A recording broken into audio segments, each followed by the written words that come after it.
Hello guys, welcome to our channel Fun and Learn Pharmacy, in which we are going to teach you whole syllabus of PharmD. So first we are taking the first year syllabus, in which the most important subject is human anatomy and physiology. In this lecture we are covering the scope of anatomy and physiology. This is the basic structure of the anatomy and physiology, in which we are going to learn about our body in detail. So let's get started. So first of all हम पढ़ेंगे scope of anatomy and physiology. उसमें first है definitions. पहला anatomy. Anatomy means this is a science of a body structure and the relationship among them. मतलब body का जो structure होता है उसका और उसके आपस में जो रिलेशनशिप होता है एक बॉडी का वर्किंग चालू रखने के लिए, उसको बोलते हैं एंड उसका जो स्टडी होता है वो हम एनाटॉमी में करते हैं. It was first studied by process of dissection. Dissection मतलब बॉडी को कट करके खोलना. अगर हमने बॉडी को कट ही नहीं किया तो हम नहीं जान पाएंगे कि बॉडी का स्ट्रक्चर कैसा है और उसका रिलेशनशिप कैसा है. तो डिसेक्शन मतलब a careful cutting apart of a body structure to study the relationship. मतलब केयरफुली कटिंग करना एक पार्ट का बॉडी स्ट्रक्चर से to study the structure and relationship among other body parts. So today these are various techniques which gives you imaging of the body without dissecting. मतलब CT scan, MRI, ये जो techniques है जिसमें images दिखाई जाती हैं without cutting किए, तो उससे भी हम डिटेल स्टडी कर सकते हैं एनाटॉमी और फिजियोलॉजी का. सो सेकेंड है फिजियोलॉजी. फिजियोलॉजी में क्या होता है? फिजियो मीन्स नेचर, बॉडी का जो नेचर है जिसमें बॉडी अलग अलग फंक्शंस परफॉर्म करती है to survive. And logy means study, उन सब फंक्शंस उन नेचर का स्टडी मतलब फिजियोलॉजी. इधर लिखा भी है it is the science of body functions how the body part works. मतलब body functions and body part आपस में तालमेल बना के कैसे काम करते हैं उसका स्टडी मतलब फिजियोलॉजी होता है. So next part is level of structure organisation. मतलब क्या होता है जब हम एक चैप्टर बनाना चाहते हैं तो उसमें पहले लेटर्स लेते हैं, उससे वर्ड फॉर्म करते हैं, उसके बाद उससे सेंटेंस फॉर्म होता है, उससे पैराग्राफ होता है, अलग अलग सेंटेंस मिलाकर पैराग्राफ होता है, और इन सभी चीज़ों से एक चैप्टर बनता है. तो बॉडी का वैसा ही है, उसमें अलग अलग केमिकल होने चाहिए.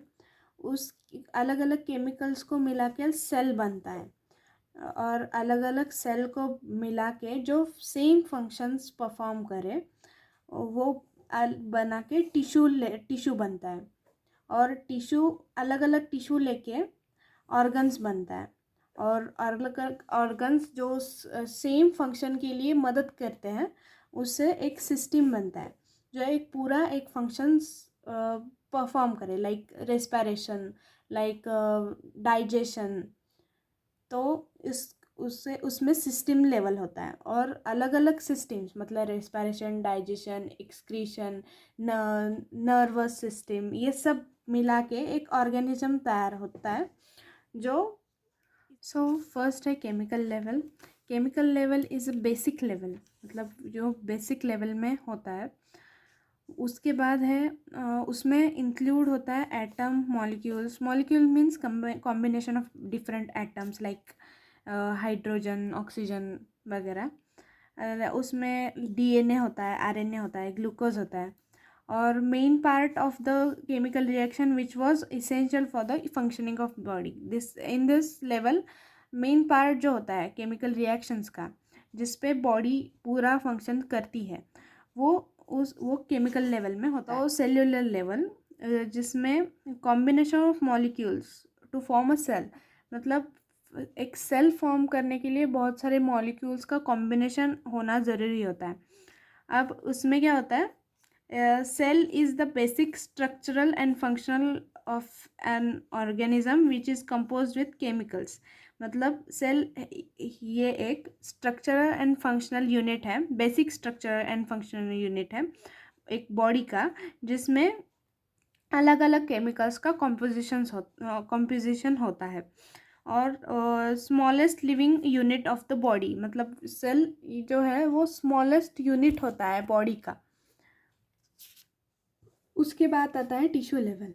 Tissues are group of cell and the material surrounding them that works together to perform a particular function. एक पर्टिकुलर फंक्शन परफॉर्म करने के लिए जो मटेरियल होता है वो है टिश्यू, जो अलग अलग ग्रुप ऑफ सेल से बनता है। तो 4 बेसिक टाइप्स ऑफ टिश्यू होते हैं। फर्स्ट है epithelial, connective, muscular and nervous. So epithelial tissue होता है वो बॉडी को कवर करता है, सरफेस, बॉडी का सरफेस जो कवर करता है, लाइनिंग करता है। और हेलो ऑर्गन्स जो होते हैं, जो खाली ऑर्गन्स होते हैं, उसको फिलिंग करने के लिए एपिथेलियल टिश्यू यूज़ होते हैं। और कैविटीज़ को फिल करने के लिए, और ग्लैंड्स जो पिट्यूटरी ग्लैंड्स होती है, एड्रिनल ग्लैंड्स होती है, उनको फॉर्म करने के लिए एपिथेलियल टिश्यूज़ इस्तेमाल होते हैं बॉडी में। उसके बाद connective tissue. Connective tissue connect, supports and protect the body organs while distributing blood vessels to other tissues. मतलब ये कनेक्ट करता है, कनेक्ट सपोर्ट करता है बॉडी ऑर्गन्स को, एंड प्रोटेक्ट करते हैं। मतलब प्रोटेक्ट करना मीन्स बोन्स जो है, जो बोर्ड रिब केज होता है, जो हार्ट को प्रोटेक्ट करता है, तो वो जो है वो कनेक्टिव टिश्यू है। और उसमें कनेक्टिव टिश्यू में और एक पार्ट है जो ब्लड वेसल्स पूरी बॉडी में फैले हुए हैं to supply blood to the tissue.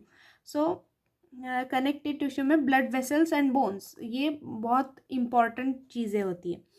उसके बाद मस्कुलर टिश्यू इसमें होते हैं, they make body part move and generate heat.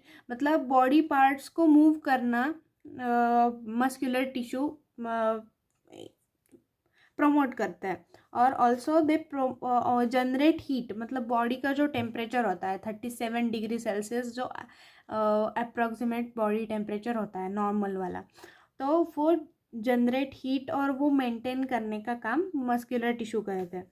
और उसके बाद नर्वस टिश्यू क्या करता है, carries information from one part of body to another through nerve impulse. वो इलेक्ट्रिक सिग्नल्स प्रमोट करता है, मतलब नर्वस इम्पल्स जनरेट करते हैं, जो इंफॉर्मेशन कैरी करते हैं one part to another body part.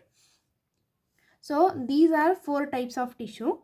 और टिश्यू हम अलग एक वीडियो बनाएंगे, उसमें हम डिटेल टिश्यू, उनका स्ट्रक्चर, उनका फंक्शन, उनके टाइप्स, वो सब बात करेंगे, वो अलग एक पॉइंट बनाएंगे। Different types of tissues are join together. इन ऑर्गन बनाने के लिए डिफरेंट टाइप्स ऑफ टिश्यूज़ लगते हैं, जो जॉइन होते हैं तो form an organ are the structure that are composed of 2 or more different types of tissues. They have specific functions, also have recognizable shape. मतलब ऑर्गन का एक स्पेसिफिक फंक्शन होता है और उसका एक रिकग्नाइजेबल, मतलब एक पहचान में आने वाला शेप हो सकता है। मतलब ऑर्गन्स एग्जांपल है स्टमक, हार्ट, किडनी। स्टमक में भी बहुत सारे जो लाइनिंग्स होता है वो अलग अलग टिश्यूज से बनते हैं। अब आगे है system level. A system is consist of related organs with a common functions. मतलब सिस्टम है जिसमें एक कॉमन फंक्शन परफॉर्म करने के लिए डिफरेंट टाइप्स ऑफ ऑर्गन्स का आपस में तालमेल बना के काम करते हैं। digestive system which break downs and absorb food. Organ include मतलब उसमें जो ऑर्गन है जो वो है mouth, salivary gland, pharynx, oesophagus, stomach, small and large intestine, liver, gall bladder and pancreas. So उसके बाद है organism level. An organism any living individual, मतलब एक ऑर्गेनिज्म जो होता है वो एनी लिविंग इंडिविजुअल हो सकता है, कोई भी जो लिविंग हो। और all the part of the human body is functioning together consists the total organism. जब सारे जो पार्ट्स है ह्यूमन बॉडी के, जो उसका जो कंस्टिट्यूशन होता है उसको टोटल ऑर्गेनिज्म बोलते हैं।